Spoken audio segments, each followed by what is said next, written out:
దేవుడు నీ ముందు ఉంచినటువంటివి మేలు కీడు రెండు నీ ముందు ఉంచాడు గనుక నువ్వు ఎలాగ నిర్ణయాలు చేస్తున్నావో, ఎలా అడుగులు ముందుకేయాలనుకుంటున్నావో, నీ చిత్తమా మనుషుల చిత్తమా లేకపోతే దేవుడిని కనుసంధంలో బతకాలనుకుంటున్నావా, నాలాగా ఎలా నిర్ణయించుకున్నావో నువ్వే. నీ నిర్ణయం, దాని ఫలితం నువ్వే అనుభవిస్తావు. నేనేం అనుభవించనుగయ్యా? చాదస్త పనులు, మూర్ఖ పనులు నువ్వు చేసి నువ్వు అనుభవిస్తావా, నేను అనుభవిస్తానా? నువ్వే. కాబట్టి ఎందులో ఉండాలనేది నిర్ణయం నీదే. ఇరుకు మార్గంలో ఉండాలనుకుంటున్నావా? అయితే అది దేవుని మార్గం. విశాల మార్గంలో ఉండాలనుకుంటున్నావా? అయితే అది లోక మార్గం, సాతాను మార్గం. నిర్ణయం నీదే. నంబర్ 1. నంబర్ 2, నిత్యత్వం అంతా ఎక్కడ ఉండాలనుకుంటున్నావు? నిత్య నరకంలో ఉండాలనుకుంటున్నావా? నిత్య జీవంలో ఉండాలనుకుంటున్నావా? నిర్ణయం నీదే. నేనేం తాడుగట్టి లాక్కరాలేనుగా. ఆ మాట కానీ దేవుడు చెప్పినట్టయితే దారి కాసి దొరికినల్లా తీసుకెళ్ళి నీళ్లలో ముంచి వదిలేవండి బయటికి. ఏం లేదు, ఒక్కసారి నీళ్లలో మునిగి లెగిస్తే చాలరా వాడు రక్షింపబడ్డట్టే అని కానీ నాకు చెబితే, అవసరమైతే నలుగురు నేర్చుకొని దారులన్నీ ఇక నాయే. వచ్చిన వాళ్ళ ఆపటం, రంబులో ముంచడం, పంపించటం. నన్ను దన్నినా పర్వాలేదు, చంపినా పర్వాలేదు, ఆ పని చేద్దును. కానీ ఒప్పుకోవాలా దేవుడు అట్లా. వానికై వాడే తెలుసుకోవాలి, తనకై తనే రావాలి, తను పాపినని ఒప్పుకోవాలి. నా బతుకును నాకు అసహ్యం అని చెప్పాలి. నాకు యేసు నా రక్షకుడు, నా కోసం ప్రాణం పెట్టాడని ఒప్పుకోవాలి. వచ్చి బాప్తీసం పొందాలి, అప్పుడే రక్షణ అన్నాడు. నిత్యత్వం అంతా ఎక్కడ ఉండాలనుకుంటున్నావు? నిత్య జీవంలోనా, నిత్య నరకంలోనా? నరకం అంటే కొంతమంది సినిమాలు చూశారు, పాత సినిమాలు కొత్త సినిమాలు అన్నీ చూసి ఆ సినిమా హీరోలు ఆ వేషాలు వేసుకొని ఓవర్ యాక్షన్ చేస్తే వీళ్ళు అట్ట ఫీల్ అవుతున్నారు. వెధవాయులు ఎట్లా ఫీల్ అవుతున్నారు తెలుసా? నరకం అంటే ఏం లేదంట. అక్కడ యమధర్మరాజు గారు ఉంటాడు, ఆయన కింకర్లు ఉంటారు. అవసరమైతే వాళ్ళకి తగాదులు పెట్టవచ్చు మనం. ఒక సినిమా అర్థమైందా? ఒక సినిమాలోనేమో వాళ్ళ మీద కేసు పెట్టవచ్చు, ఫైట్ చేయొచ్చు. ఇంకొక సినిమాలో ఇంకొక రకంగా రకరకాల సినిమాలు. అంటే ఇవన్నీ బాగా చూసి ఏం ఫిక్స్ అయ్యారంటే నరకం అంటే ఒక సినిమా సెట్ అనుకుంటున్నారు. అదే దేవుని వాక్యం గంభీరంగా చెబుతుంది.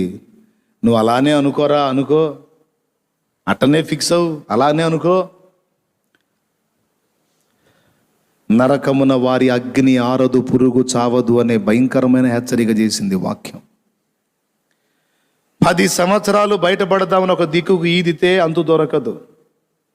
10 సంవత్సరాలు బయటపడదామని మరో దిక్కుకి ఈత కొడితే అంతు దొరకదు.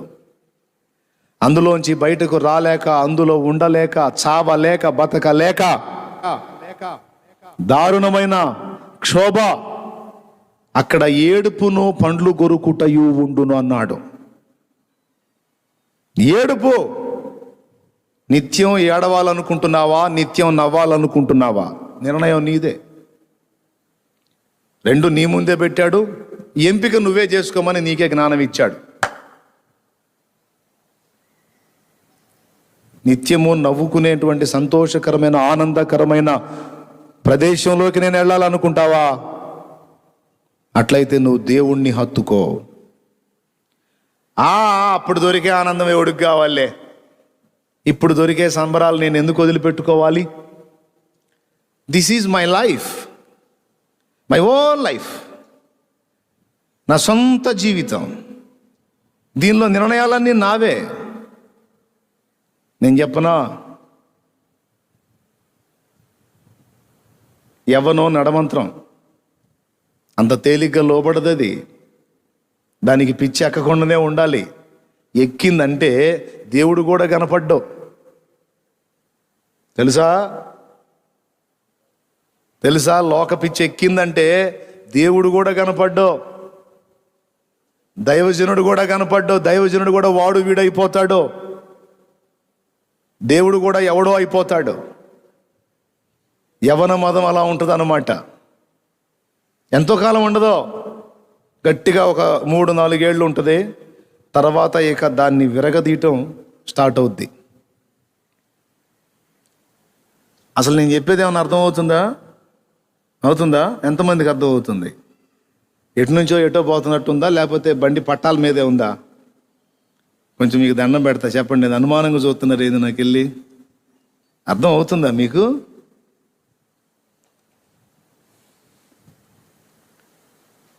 నీ జీవితాన్ని ఎలా మలుచుకోవాలో నీ చేతుల్లోనే దేవుడు పెట్టాడు గనుక, ఒకవేళ ఇప్పటికే పెద్ద వయస్కులైన వాళ్ళు ఉంటే వాళ్ళకు కూడా చెప్తున్నాను, ఇకనన్నా నువ్వు మార్పు చెందడానికి అవకాశం ఉంది. ఇంకా బతికే ఉండవు, సావలా. కొంతమంది యవనస్తులండి, ఎంతో భక్తిగా ఉన్నోళ్ళు, దేవునికి అత్యంత సమీపంగా ఉన్నటువంటి బిడ్డల్ని నేను చూశాను. వాళ్ళకి ఎక్కింది పిచ్చి, లోక పిచ్చి ఎక్కింది. ఆ ఎక్కిన పిచ్చి అంత తేలిగ్గా దిగదో. దేవుడు కూడా ఇక కనపడ్డాళ్ళకి కనపడ్డా. ఒకవేళ దేవుణ్ణి ఎరగకుండా దారి తప్పిపోతే వాళ్ళకి ఇప్పుడు దేవుణ్ణి పరిచయం చేస్తే దేవుని ఆకర్షణతో వాళ్ళు అన్నీ వదిలిపెట్టి దేవుని దగ్గరకు వస్తారు. దేవుణ్ణి ఎరిగి ఉండి కూడా దేవుణ్ణి వదిలేయటానికి ఇష్టపడితే వాళ్ళకి చాలా డేంజర్.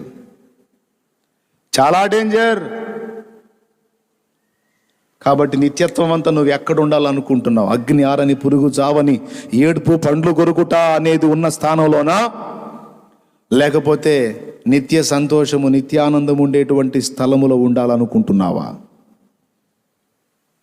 పరలోకంలో ఏడుపు లేదు, దుఃఖము లేదు, కానీ నరకంలో అదే ఉంది.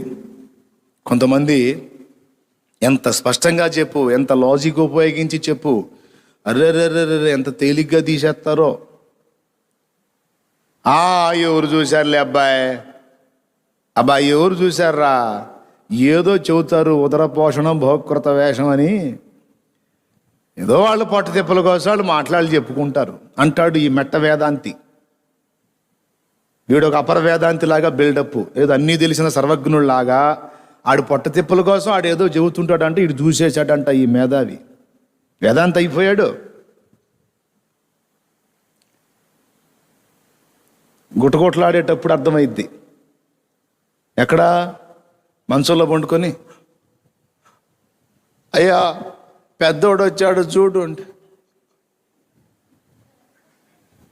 అయ్యా చిన్నోడు వచ్చాడు చూడు. గుటగుట్లాడేటప్పుడు అర్థమైద్ది. ఎందుకో తెలుసా? అప్పుడు పరలోకానికి మార్గం కనపడదు. పాతాళ లోకపు దూతలు కనపడతారు ఎదురు నిలబడి, బెదర్ వనవా దా, నేనాను ఏందయ్యా పిచ్చి పిచ్చి మాటలన్నీ మాట్లాడుతున్నావు? పెద్దోడయ్యా పెద్దోడు.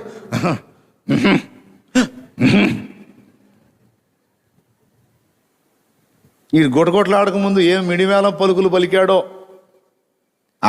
తీరా ఎవడు చూశాడు కానీ, తీవో ఎవరు చూశారు కానీ, ఎన్ని పలికారు వాళ్ళు కనపడతారు. అప్పుడు ఎవరు చూశారు కానీ అన్నావుగా, బెదరో మేమే దా. యాడికి ఏందిరా? పాతాళానికి మవతరాలు కనపట్లే పా. వెలుగు కనపడదు, అంధకారమే. తీసుకెళ్ళి అందులో వేస్తే ఇదేంది ఎట్టుంది సెట్టింగులు అయ్యి, ఇదేంది కాలుతుంది, ఏంది సెట్టింగులు అయ్యి, ఏం సెట్టింగులు? అది సినిమారా, ఇది ఒరిజినల్ రా పదా. అంటే ఇప్పుడు నేను తగాదులు పెట్టేదానికి ఎవరు లేరా? అయిపోయిందిగా ఆ కార్యక్రమం, భూమి మీద ముగిచ్చావుగా, ఇక బా.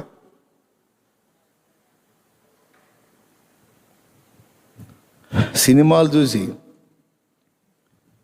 నరకమనగ పూదోట కాదది అగ్నిగుండమండి, నరకమనగ పూదోట కాదది అగ్ని ఆరదు కాలిడి వారికి చావు రాదు సుమ్మి, విడుదల పొందలేరు సుమ్మి. అగ్ని ఆరదు కాలిటి వారికి చావు రాదు సుమ్మి, విడుదల పొందలేరు సుమ్మి. ఓ వినుము సోదరా పరమగురుని బోధ, నమ్మిన తొలగు నరక బాధ. దేవునికి మహిమ. హల్లెలూయా, గట్టిగా చెప్పు. ఫస్ట్ పాయింట్ చెప్పాను. ఏం చెప్పాను? జీవితాన్ని పాడు చేసుకోవాలన్నా బాగు చేసుకోవాలన్నా నీ వశంలో ఉంది, నీ నిర్ణయంలో ఉంది. నువ్వు ఎలా నడవాలనుకుంటున్నావు? దీవెనకరంగా ఉండాలనుకుంటున్నావా? శాపగ్రస్తంగా ఉండాలనుకుంటున్నావా?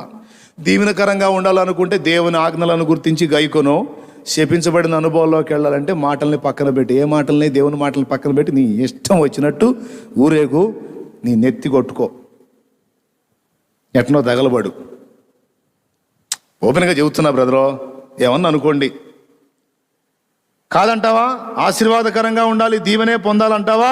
అట్లయితే ముందు దేవుని ఆజ్ఞలను కరెక్ట్గా అనుసరించుకుంటూ ప్రయాణం చెయ్యి, అయిపోద్ది. ప్రస్తుతం నువ్వు వేదనమయంలో ఉన్నా కూడా ఆశీర్వాదకరమైన భవిష్యత్తు నీ కొరకు దాచబడి ఉంటుంది.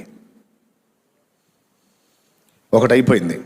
2, కష్టపడాల్సిన టైంలో కష్టపడకుండా సమయాన్నంతటిని పోగొట్టి పక్కాడి మీద పడి ఆడవద్దు. ఓకేనా? కష్టపడాల్సిన సమయంలో కష్టపడకుండా సమయాన్నంతా పనికిమాలిన వ్యవహారాలకు తగలబెట్టి సేవ చేసే వాళ్ళకు కూడా చెబుతున్నా, అవతల వాడు ఎక్కువ ఆత్మల్ని దేవుని కొరకు సంపాదించగలిగాడంటే వాడు ఎక్కువ కష్టపడ్డాడు.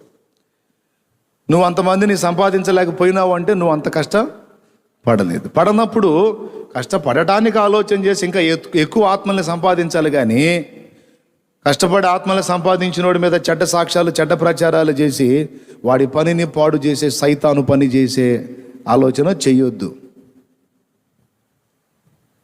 అందరికీ వర్తిస్తుంది అది. సమయాన్ని ఎలా ఖర్చు పెట్టాలో అలా ఖర్చు పెట్టండి. సమయపాలన నేర్చుకోండి. టైం దాటిపోతే మళ్ళా నీకు రాదు. ఏమయ్యా, గడిచిన రోజులన్నీ మళ్ళీ నీకు రిటర్న్ వస్తాయా? వస్తాయా బాబు? ఏడదెత్తా.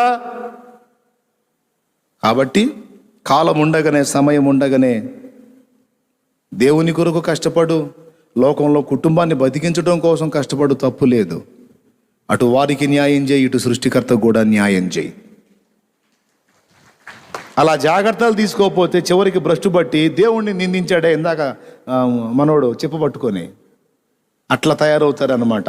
ఏం చేశాడు నాకు దేవుడని, ఏమిచ్చాడు నాకు దేవుడని. ఓకే, 2 అయిపోయినాయి. 3వది, నిత్యత్వంలో నువ్వు ఎక్కడ ఉండాలనుకుంటున్నావు? నరకంలోనా, పరలోకంలోనా? నరకంలో ఉండాలనుకుంటే ఇప్పుడు నా మాటలు కూడా వెటకారం చేసి ఇసురు అవతల పడేసి లేచి వెళ్ళిపో. లేదన్నా జీవితం నాకు అర్థమైంది, నేను పరలోకంలోనే ఉండాలనుకుంటున్నాను అంటావా? అట్లయితే మారు మనసు పొంది, పాప క్షమాపణ నిమిత్తం బాప్తిస్మం పొంది, పరిశుద్ధాత్మను పొందుకొని చచ్చిందాకా దేవుణ్ణి వదిలిపెట్టవాకు. సావు వస్తే ప్రాణాలైనా వదిలిపెట్టు, కానీ ప్రభువుని మాత్రం వదిలిపెట్టవద్దు. స్తోత్రం చెప్పు. హల్లెలూయా. ఎన్నన్నా రాని ఆకర్షణలు, ఎన్నన్నా రాని అగచాట్లు, దేనికి మెత్తబడద్దు. ఒక చేత్తో లోకాన్ని, ఒక చేత్తో దేవుణ్ణి పట్టుకొని సాధన చేద్దాం అనుకుంటున్నావేమో, సాధ్యం కాదు. దేవుడా లోకమా, 2. లోకం కావాలా అయితే దేవుణ్ణి వదిలేయి. దేవుడే కావాలా అట్టయితే లోకాన్ని వదిలేసాయి. లోకాన్ని వదిలేస్తే ఎట్టన్నా మనం ఉండాలి కన్నా భూమి మీద అంటే, హలో నువ్వు లోకాన్ని వదిలేయమంటే మొత్తం అసలు సర్వసంగ పరిత్యాగం చేసి అడవుల్లోకి పోమని చెప్పట్లా. లోకాన్ని వదిలేయి అంటే దాని వ్యామోహం, దాని ఆకర్షణలు వదిలేయి. నీకు జరగాల్సిన న్యాయం అంతా దేవుడు జరిగిస్తాడు. నీ న్యాయమైన అవసరతలన్నీ నా దేవుడు తన బాధ్యత చొప్పున తప్పక తీరుస్తాడు బిడ్డ, తప్పక తీరుస్తాడు. ఆయన అన్యాయస్తుడా ఏంది? బాధ్యత ఎరగనివాడా ఏంటి? నీకన్నా నాకన్నా కూడా బాగా బాధ్యత తెలిసినోడు ఆయన. అబ్రహాం గారు రాకముందే పొట్టేలను రెడీ చేసి పెట్టాడు. ఐగుప్తీయులు వాళ్ళని తరుముతూ రాకముందే వాళ్ళని ఎట్లా ముంచాలో రెడీ చేసి పెట్టాడు. హాగరు రాకముందే నీటి బొగ్గను సిద్ధపరిచి ఉంచాడు. హాగరు వచ్చింది, దేవుని వైపు చూచింది, అదుగో నీళ్ళు అన్నాడు. అక్కడే ఉంది, కనుగొనలేకపోయింది. దేవుడికి వెళ్ళి చూసింది, చూపించాడు. ముందే రెడీ చేసి పెడతాడు నీకు దేవుడు, తమ్ముడు. అయితే నీకు కనపడనీడు. ఎప్పుడు కనపడిద్దో తెలుసా? నువ్వు ఆయనకి వెళ్ళి చూసినప్పుడు నీకు కనపడింది, నీకు దాచిపెట్టింది. దేవుడు తన్ను ప్రేమించు వారి కొరకు ఏవి దాచెనో అవి కంటికి కనబడలేదు, చెవికి వినబడలేదు, మనుష్య హృదయమునకు గోచరము కాలేదు. నేను ఎక్కడో ఉంచాలనుకుంటున్నాడు ఆయన అందలంలో, నువ్వేమో మట్టి కత్తుకుపోయావు. దేవునికి మహిమ. కనువిప్పు కలగాలి అందరికీ, అందుకని చెప్తున్నాను. 3 సంగతులు: మారు మనసు పొంది, రక్షణ పొంది, ఊపిరైనా వదులు కానీ ప్రభువుని మాత్రం వదలొద్దు. లేదు కాదంటే ఇప్పుడు నేను చెప్పిన మాటలు వదిలేసి ఏదో నీ ఇష్టం వచ్చినట్టు తగలబడి లోకంలో ఎంత బతుకుతావు, ఎన్ని రోజులు బతుకుతావు, అది కూడా చూద్దాం. నువ్వు చచ్చి ఎక్కడికి పోతావు, నేను చచ్చి ఎక్కడికి పోతానో కూడా చూద్దాం. ఎక్కడికి పోతావు? అసలు లేకుండా శూన్యం అయితే పోంగా, మొత్తం ఉంటాం. చచ్చినా కూడా ఉంటాం, శరీరాలే వదిలేస్తాం, ఆత్మలు ఉంటాయి. ఇప్పుడు వినలేదనుకో చెప్పిన మాట, రేపు ఆత్మలు అయిన తర్వాత ఇక రోజు మమ్మల్ని చూసి ఏడవాల్సి వచ్చింది. మేము కూడా ఊరుకుంటామా? బెదరో చెబితే విన్నావా, వెటకారాలు చేశావు అంటే ఆ మాట విని పళ్ళు కొరికి ఏడవాల్సి వచ్చింది. పళ్ళు అందుకే కొరికేది. అక్కడ ఏడుపును పండ్లు కొరుకుటయు ఉండునని. 3, 4వ మాట, దేవుణ్ణి ఎరిగావు, రక్షణ పొందావు, తర్వాత ఒక తీర్మానం ఉండాలి. సత్యములో ఉండాలా, అసత్యంలో ఉండాలా, నిర్ణయం నీదే. అదేందన్నా, దేవుణ్ణి నమ్ముకున్నాక సత్యమే కోరుకుంటాం, ఇంకా అసత్యం ఏంది? అసత్యంలో ఉండాలని ఎందుకు అనుకుంటాం అన్నా అంటే కొందరు ఉండటానికి ఇష్టపడుతున్నారు, అందుకని చెబుతున్నా. న్యాయపీఠపు తీర్పు ఎందుకు అనుకున్నావు? మన శరీరంతో చేసిన క్రియల విషయంలోనే కాదు. బోధించేవాడు ఏమి బోధించాడో అడుగుతాడు, బోధ విన్నోడు ఏం విన్నాడో, ఎందుకు నమ్మాడో, ఎందుకు అనుసరించాడో కూడా అడుగుతాడు. అక్కడ మనకు నరకాన్ని గూర్చిన తీర్పు ఉండదు, కానీ న్యాయపీఠపు తీర్పు ఉంటుంది. అక్కడ మహిమ సింహాసనం మీద కూర్చోవాలా, లేకపోతే ప్లాట్ఫారాలు ఊడ్చుకోవాలా, నిన్నెందులో ఉంచాలో నిర్ణయం చేస్తాడు. సంఘ కన్యకు నువ్వు కంటి స్థానంలో, మెదడు స్థానంలోకి వస్తావా, లేకపోతే వేలు మీద ఉన్న వెంట్రుకల స్థానంలోకి వస్తావా? నిన్ను అసలు ఏ స్థానంలో పెట్టాలో నిర్ణయిస్తాడు అక్కడ. మీకు తెలుసా, కొంతమంది వెంట్రుకలు కూడా అవుతారు. వెంట్రుకలు అంటే అచ్చం మనుషులు వెంట్రుకలు అయిపోతారని కాదు. మన వెంట్రుకకి ఇచ్చే విలువ ఎంత? ఏందిరా అని మనం దూషణ చేసేటప్పుడు అతి చొరవగా, చులకనగా దేన్ని మాట్లాడతాం? చెప్పండి. అచ్చం ఆ మాట అట్నే చెప్పారు, వద్దులే, మీరు జస్ట్ ఊహించుకోండి అంతే.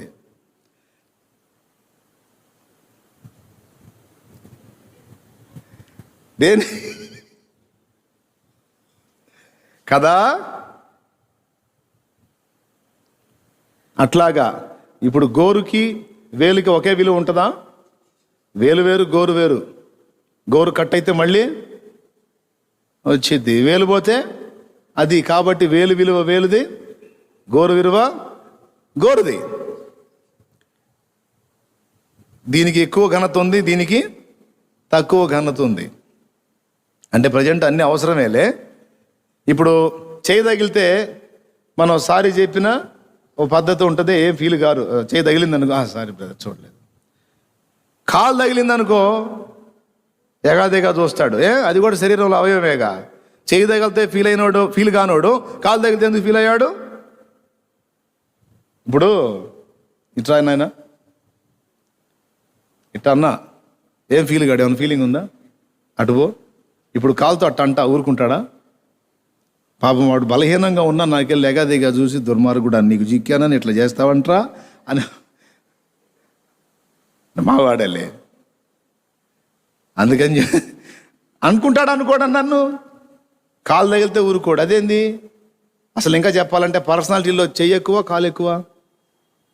మరి ఏదేంది చెయ్యి తగిలితే లేని ఫీలింగ్ కాలు తగిలితే ఎందుకు వచ్చింది అంటే, చెయ్యి ఉన్నదేమో ఉచ్చేస్తానో, కాలు ఉన్నదేమో నీచేస్తానో. దాని స్థానాన్ని బట్టి దానికి విలువ ఉంటుంది. ఈరోజు సత్యం విషయంలో రోషం లేకుండా, దేవుడు చెప్పినటువంటి క్రమాన్ని గుర్తుపట్టకుండా, అపోస్తలులకు ఒక్కసారి అప్పగింపబడిన బోధ విషయంలో రోషం లేకుండా రాజీ పడిపోయి ఎలా పడితే అలా భక్తి చేయడానికి ఇష్టపడే వాళ్ళు రేపు నీచ స్థానంలో ఉంటారు నిత్యత్వం అంతా. సత్యము నాకు కావాలి, సత్యమునే నేను అనుసరించి నడవాలి అని ఆసక్తి కలిగి సత్య విషయమైన రోషము కలిగిన పరిశుద్ధులు ఉన్నత స్థానంలో ఉంటారు అక్కడ. అది క్రీస్తు న్యాయపీఠం మీద జరగబోతున్న తీర్పు. ఎందులో ఉండాలనుకుంటున్నావు నిర్ణయం నీదే. లైవ్ లో ఉన్నోళ్ళు కూడా నువ్వేది నమ్మాలనుకుంటున్నావు? అరే ఎన్నిసార్లన్నా చెప్పనే అదే, ఆ బ్రదర్ మేము ఇప్పుడు కాదు, మేము ఎప్పటి నుంచో అందులో. ఒకడు క్రొత్తగా జన్మించితేనే గాని దేవుని రాజ్యములో ప్రవేశింపడని నిశ్చయముగా చెబుతున్నాను అన్నాడు. క్రొత్త జన్మ ఎత్తాలి బాబు, కొత్త జన్మ ఎత్తాలి. పాత జీవితంలో పూర్తిగా చావాలి. అంతేగాని 40 రోజులు 41 రోజులు ఏదో మెళ్ళో 2 వేసుకొని కాళ్ళకు చెప్పులు లేకుండా కింద పండుకొని ఏదో ఆ 41 రోజు సిగరెట్లు మానుకొని వ్యభిచారాలు మానుకొని అయిపోయిన తర్వాత అయ్యి బాబోయ్ మోక్షం వచ్చేసింది మోక్షం అని మళ్ళీ మొదలు పెట్టమని బైబిల్ చెప్పలా. బైబిల్ ఒక్కసారి మారు మనసు పొంది చెడుతనాన్ని విసర్జిస్తే చచ్చిందాక మళ్ళీ దాని జోలికి వెళ్ళకూడదు. నీవు నా ఆలయం, నీలో నేను నివాసం ఉంటాను, పరిశుద్ధంగా కాపాడమన్నాడు. హల్లెలూయా. దేన్ని పరిశుద్ధంగా కాపాడమన్నాడయా? చర్చినా? మరి ఏది ఆలయం? అసలు నువ్వే చెప్పు, నేను దేవాలయం అని చేయొచ్చు.